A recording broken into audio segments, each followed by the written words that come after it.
इस वीडियो में हम बात करने वाले हैं श्री भागवत गीता के उन 5 श्लोकों के बारे में जो हर स्टूडेंट को पता होना चाहिए। श्री भागवत गीता क्या है? ये एक ऐसा ग्रंथ है जो केवल धार्मिक ग्रंथ नहीं है। भागवत गीता में जीवन जीने का तरीका है। अगर आप कोई बिजनेस कर रहे हैं तो बिजनेस को कैसे सक्सेसफुल बनाना है। अगर आप अपनी जिंदगी में कुछ बहुत बड़ा अचीव करना चाहते हैं तो वो आप कैसे अचीव करेंगे।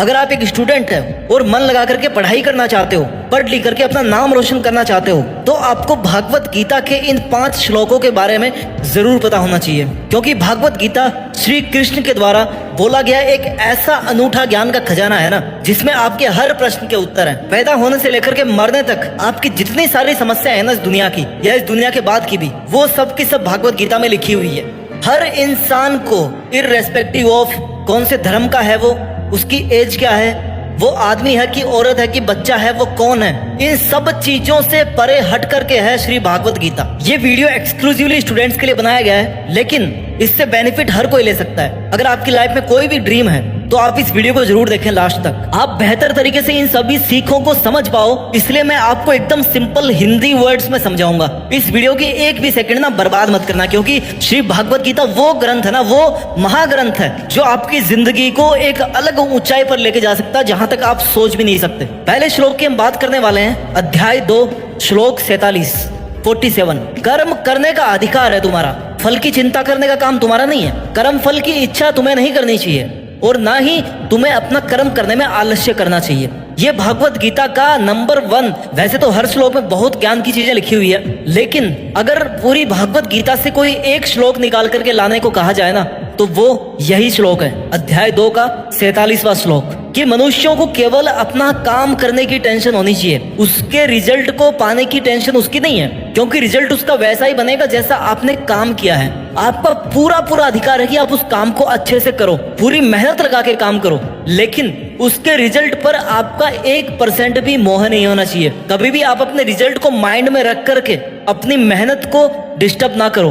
हालांकि ऐसा करना बहुत मुश्किल है, लेकिन अगर आप कोशिश करोगे ना तो काफी हद तक आप इस लेवल में पहुंच जाओगे कि आप केवल अपनी पढ़ाई पर, अपने गोल्स पर ध्यान दोगे, अपनी मेहनत पर ध्यान दोगे। फिर चाहे उसके बाद में आप फेल हो जाओ या फिर आप असफल हो जाओ, आप पे कोई फर्क नहीं पड़ेगा, क्योंकि अगर आप असफल होगे ना, अगर आपको फल नहीं मिलेगा तो आपको कम से कम ज्ञान जरूर मिलेगा। और ये हर स्टूडेंट को अपने दिमाग में बिठा के रखना चाहिए कि उसका काम है पढ़ाई करना, नॉलेज हासिल करना, रिजल्ट ऊपर वाले के हाथ में है। इस वीडियो में हम दूसरा श्लोक जो लेने वाले हैं ना, वो है अध्याय 6 का श्लोक नंबर 26। इसमें लिखा हुआ है कि जब जब मन चंचल होकर के भटकता है, उसे वापस नियंत्रण में ला करके अपनी आत्मा में ही स्थिर करना चाहिए। कहने का क्या मतलब है? कोई केवल धार्मिक मीनिंग नहीं निकलता इस बात का, इस बात का बहुत बड़ा मीनिंग निकलता है। सिंपल हिंदी में समझाता हूँ आपको कि जब जब आपका मन चंचल होकर के भटक रहा है ना, कोई भी कारण हो भटकने का, आपके काम पर अगर आपका मन नहीं लग रहा है तो उसे नियंत्रण में ला करके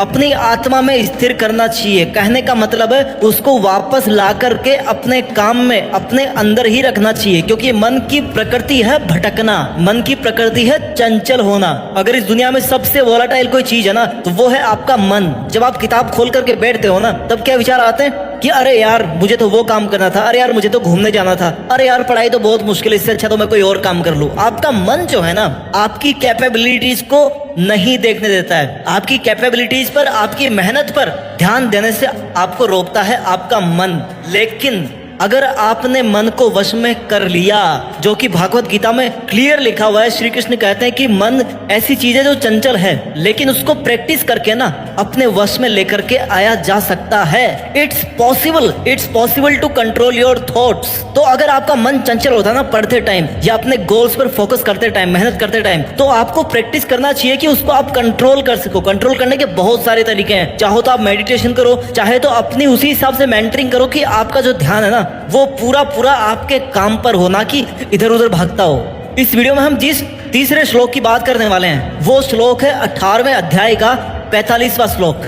उसमें क्या लिखा हुआ है? अपने अपने कर्म में लगे रहकर प्रत्येक व्यक्ति कामयाब होता है। बहुत बड़ी बात है, अपने अपने कर्म में लगे रहकर प्रत्येक व्यक्ति कामयाब होता है। अब इस प्रत्येक व्यक्ति में ना हर व्यक्ति कवर हो गया। किस एज का होना चाहिए, किस धर्म का होना चाहिए, आप कब इस वीडियो को सुन रहे हो, इससे कोई फर्क नहीं पड़ता। इसमें क्लियर लिखा हुआ है कि अपने अपने काम में अगर लगोगे ना तो हर इंसान कामयाब हो जाएगा। अपने कर्मों के द्वारा परमात्मा की उपासना करते हुए मनुष्य सिद्धि प्राप्त कर सकता है। ये आप स्पिरिचुअल से भी जोड़ सकते हो या फिर चाहो तो अपने गोल्स के साथ में भी इसको जोड़ सकते हो। अगर आप कर्म करोगे अच्छे अपने गोल से जुड़ने के लिए, अगर आपका गोल है कि मुझे भगवान की सिद्धि चाहिए, मुझे भगवान प्राप्त करना है, तो आपको परमात्मा की उपासना करनी होगी। अगर आपकी लाइफ में कोई ऐसा गोल है जो आपको इसी जन्म में यहीं पर पूरा करना है, तो फिर आपको अपने कर्मों की उपासना करनी चाहिए। आपका कर्म ही आपका भगवान है। आपको अपने कर्मों पर ध्यान देना चाहिए।